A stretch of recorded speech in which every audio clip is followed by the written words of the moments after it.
कल ये तेरी बीवी फोन सब्जी की दुकान में भुलाई। वो तो भला है कि पहले भी 5 बार भूल चुकी है, तो लोगों को पता है कि ये मोबाइल तेरी बीवी का ही है। अरे तो कौन सा आईफोन है जो लोग दबा लेंगे? 2 कौड़ी का फोन है, न लाइट चलती है, न आवाज आती है। बस नाम का फोन है ये, नाम का। अरे नाम के फोन पर तू घंटों पंचायत करती है, न जाने क्या काम होता है। अरे कौन से शहर बाजार में तू काम करती है? बहू सास से जीत तो सकती नहीं थी, वहीं से चली जाती है। लेकिन हाँ, भूलने की आदत उसकी अब भी रहती है। सुनो, नहाने जा रहा हूँ, ऑफिस के लिए देर हो रही है, तो जरा ये शर्ट प्रेस कर देना। और हाँ प्लीज, और कोई शर्ट धुली नहीं है तो थोड़ा ध्यान से करना, ठीक है? अरे हाँ पता है, हर बात पर सिखाया मत कीजिए। इस घर में शादी करके तो ऐसा लग रहा है कि सामान्य ज्ञान की क्लास ही चलती रहती है हर वक्त। परेशान करके रख दिया है। पति नहाने जाता है और बीवी लग जाती है पति की शर्ट प्रेस करने कि तभी बाहर से आवाज आती है, कोई गरीब साधु को रोटी दे दे।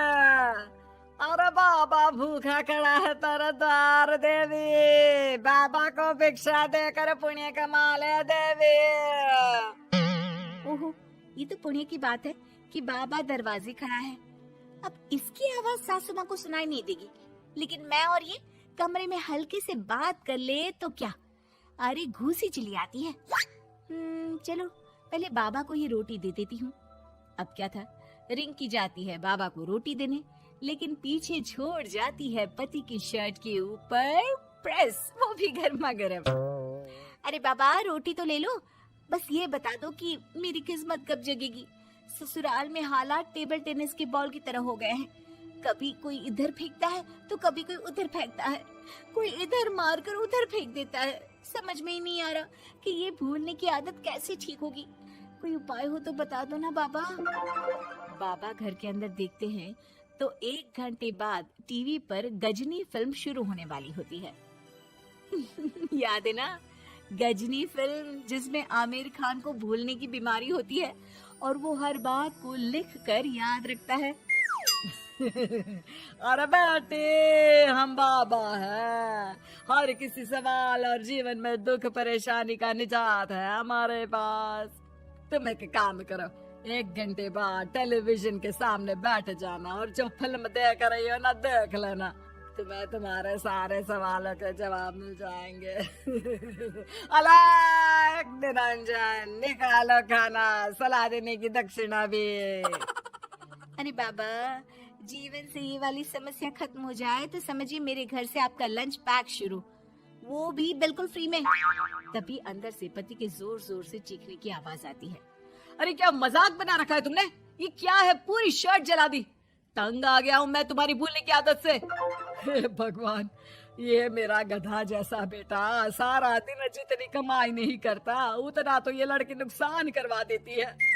बाबा, लग रहा है कि कोई कांड हो गया है अंदर मुझसे। अच्छा मैं ना 1 घंटे बाद बैठ जाऊंगी फिल्म देखने, विदा लीजिए अब तो आप। जैसे ही वो घर के अंदर जाती है, सामने पति खड़ा होता है फटी शर्ट पहनकर। ओह, माफ करिए, पापा आ गए थे दक्षिणा के लिए। अब कर्म और धर्म का लेखा जोखा भी तो संभालना है ना जीवन में, तभी तो चली गई थी उन्हें रोटी देने। वैसे खुशी की बात है, बाबा ने कहा है कि 1 घंटे बाद टीवी देखना, और टीवी देखते ही मेरी ये बीमारी का निजात निकल जाएगा। हाँ, और जो नुकसान हो गया है यहाँ, वो क्या तेरा जोगी बाबा भरेंगे? देखिए प्लीज, शर्ट बदल लीजिए ना।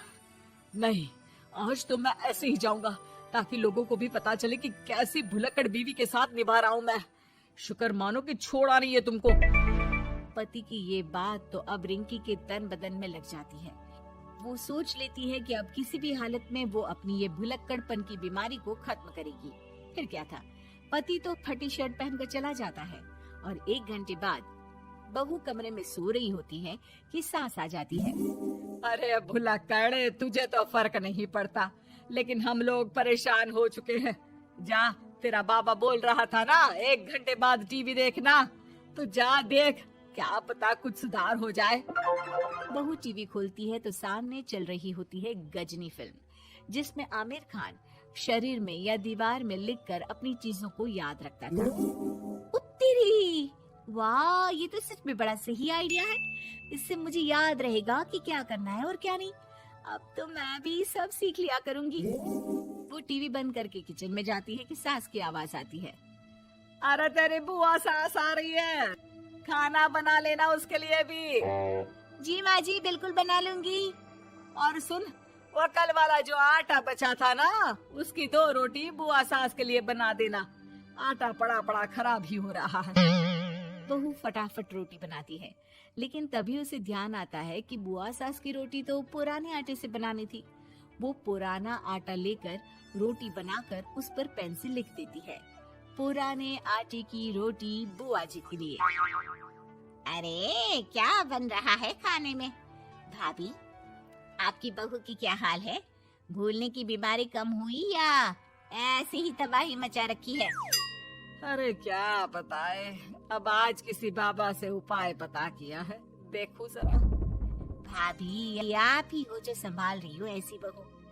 हम लोगों से तो पता नहीं हो पाता या नहीं। तभी वहाँ बहू आ जाती है। हाँ, तभी तो मैं इनकी बहू हूँ, आपकी नहीं। वैसे मैंने तोड़ निकाल लिया है। अब क्या था, बुआ सास जैसे ही खाना खाने बैठती है कि सास बोल पड़ती है। बहू, याद तो होगा नहीं जो बोला था? याद करो, बुआ के लिए कौन सी रोटी बनानी है, कहा था ना मैंने। जी, सब याद है, सब कुछ। ये लीजिए। लेकिन जैसे ही बुआ सास की रोटी उनकी प्लेट में आती है, वो जोर जोर से चिल्लाने लगती है। अच्छा, तो ये टोटका बताया है तेरे बाबा ने, जो कुछ भूलो लिख लो। क्यों? बहू को लगता है कि बुआ सास तारीफ कर रही है। अब क्या करे, याद रखने के लिए कुछ न कुछ तो करना होगा ना, वरना रोज रोज ताने बोलियां खा खा कर तो मैं परेशान हो गई थी। तो क्या कहा तेरी सास ने? बासी आटे की रोटी बुआ सास के लिए? हैं? बाबा, अरे हाय, कैसी बात कर रही हो ना नदरानी, मैं ऐसा क्यों बोलूंगी? ऐसे आपको कैसे पता चला? क्योंकि तेरी भुलक्कड़ बहू ने ये लिखा है। बहू सबके सामने वो रोटी रख देती है जिसमें लिखा होता है, बुआ सास की रोटी बासी आटे की।